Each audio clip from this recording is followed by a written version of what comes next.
generally statins are safe.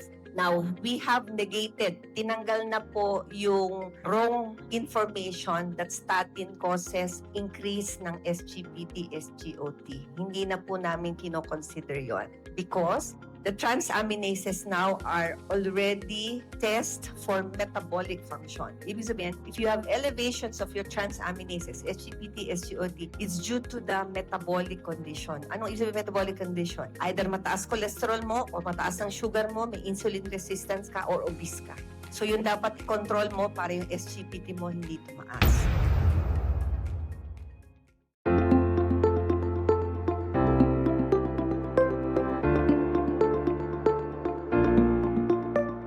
Kasi po ang palpitation, simptomas. So, hindi siya sakit. So, ang palpitation ay simptomas na pwedeng makita sa lahat ng kondisyon. Pwede sa heart, pwede sa heartburn, pwede rin anxiety, psychologic, pwede yon. So, hindi siya sakit. So, ay simptomas na pwedeng makita sa iba't ibang kondisyon. Kaya importante, tinitingnan yung mga accompanying symptoms. Ibig sabihin, yung kasama ng palpitation. Example, yung bang palpitation na yon nararamdaman mo kailan? Umaga, gabi, or any time of the day. Ito ba ay mas nafe-feel mo sa gabi pag nakapahinga ka na or may ginagawa ka? So, depende po sa okasyon. So, how would you know kung ito ay heartburn? So, after eating, kumain ka, naramdaman mo nagpalpitate, malamang it is due to GI, gastrointestinal, pwedeng GERD. Pero out of nowhere, nakaupo ka, bigla ka nagpalpitate, tapos parang masakit ang dibdib mo, hirap ka mahinga, malamang it may be cardiac in origin. So depende po sa sitwasyon. So it's not always when you say palpitation, cardiac, hindi. So kailangan alamin ano ba ang nag-cause, ano ba ang okasyon, sitwasyon that brings about the palpitation.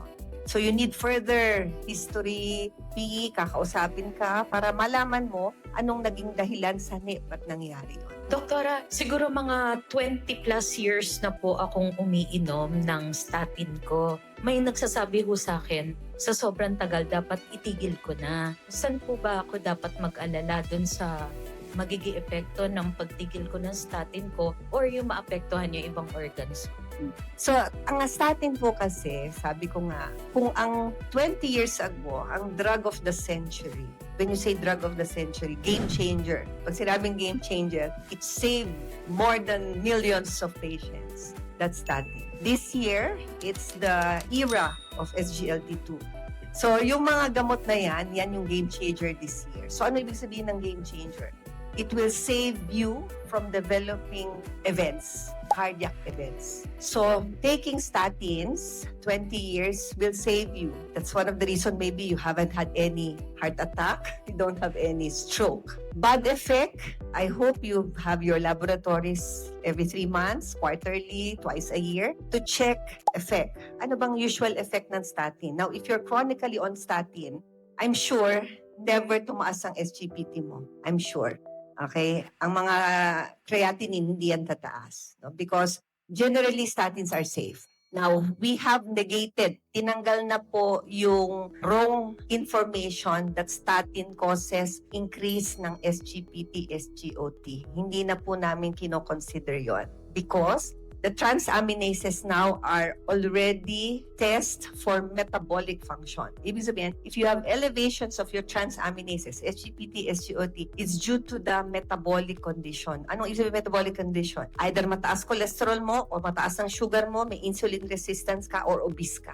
So yun dapat i-control mo para yung SGPT mo hindi tumaas. Now, are there instances na hindi mo kailangang inumin ng statin? Meron, no? If you are in a state of a cardiogenic shock, heart attack ka, severe, bumagsak ang blood pressure mo, nagkakaroon ng hepatic ischemia, tataas ang SGPT, SGOT, more than 200, 150. Ang normal is 30-40. Akyat ng 150, 200. We don't give statin kasi nag-shock liver ka. Okay? Then we can restart after your kidney, your blood pressure recovered. There is no data, chronic use of statin is bad. In fact, it is still beneficial.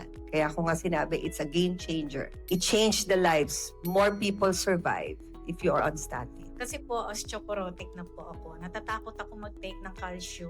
Kasi may mga nababasa ko na about calcium plaque deposit sa mga ugat natin, sa puso. Ano po ang totoo? Kasi ang calcium is a general term, no? So, calcium na intake mo, that supplement to increase your calcium to prevent osteoporosis. That's calcium. Pag sinabi naman pong calcium depositing sa ugat, iba ang connotation. So, calcium sa puso, sa ugat, equates to atherosclerosis. Pag sinabing atherosclerosis, pwedeng nagbabara ang ugat. So, magkaibang calcium yun. So, if you take calcium for osteoporosis, that will take its effect on osteoporosis, but it will not deposit calcium in the arteries. No. The calcium that is in the arteries are the hardened cholesterol that you have. Hardened cholesterol.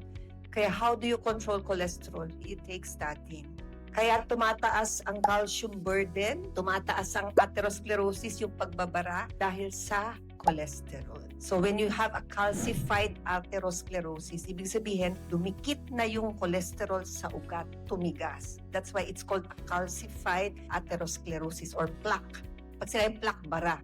So kahit mo naman calcium, hindi tataas ang calcium dun sa ugat. Hindi siya padadagdagan kasi cholesterol yun. So you can take calcium for osteoporosis, it will not increase plaque. Hindi dadami ang cholesterol. Dora, ano po ang safe dosage ng calcium for osteoporosis? The recommendation is 1,000. 1,000 to 1,200 milligrams per day. Daily po. Sige, thank you. Thank you po. Now, regards po sa inyong cholesterol, how old are you, mother? I'm sure 58. So menopause, you have high blood, you have other medical condition. Boundary din po yung sugar ko. Puro boundary. Puro boundary, okay. So, the fact that boundary ang cholesterol, so importante I have to know levels. Kasi bawat tao po may sinusundan kaming levels of cholesterol target. So, iba ang target ng bata-bata, iba ang target ng mas matanda, iba ang target pag may na-bypass Depends o on the risk na-angioplasty. Oo. So, Wala po akong medication for now except for the calcium. opo. Do you know what level of LDL po? Hindi ko po maalala. Pero nung last time nagtingin ako, wala naman silang binigay na medicine. So, since nag-screening lang ako last time, sabi niya, mataas na naman daw. O, pagka ganun, you have to take statin. Kasi may risk factor ka na po eh. Babae, menopause, 58. So, I need to go to the cardio, no? Or what? Yes no? po, kailangan po. We have to assess what's your LDL levels, no? Your metabolic profile, kailangan mo rin. Meron po bang diet daw to lower cholesterol? Yes. Mabayas. Of course, syempre meron po, no? Bawal po ang sisig, chicharon. So, high-fat diet, no? So, sa akin nga, ang first na sinasabi ko sa patient, no fast food. Yan ang number one rule because fast food, very high cholesterol. Example ako, I don't know if I told that to some of you. May pasyente ako, no? Hindi siya kumakain ng fast food, but yung relative niya, nag-donate daw ng the oil that they use for frying, simple frying lang. And they tested the cholesterol. That cholesterol, shoot up to 200. So, ibig sabihin, it's not merely the burger, the chicken that you eat, but the oil that they use. Kaya nga,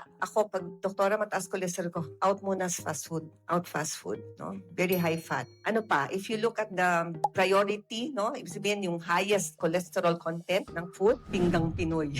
So, highest is beef. That's the highest cholesterol. And then you have the pork. That's why you can take chicken, fish.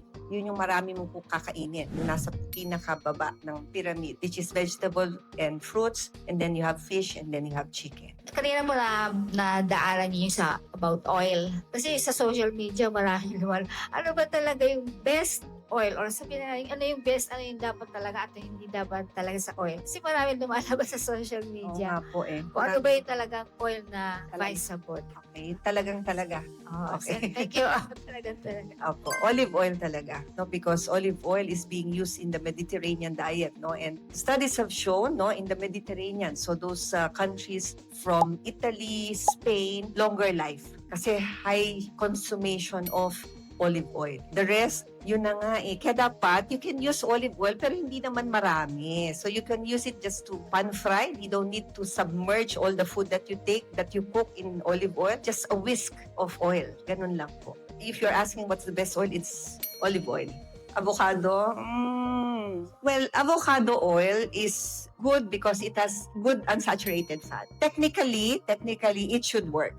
it should work. Less cholesterol yun. Better than coconut. Yes, tama. Avocado. Because technically, avocado is good. Very high in HDL, non-LDL. Yes, may iba pa doktor pa nagsabi. And then kumain na maraming bone marrow and then at least 6 boiled eggs a day. Okay, so that's high-fat diet eh. No? So, it's very rich in cholesterol.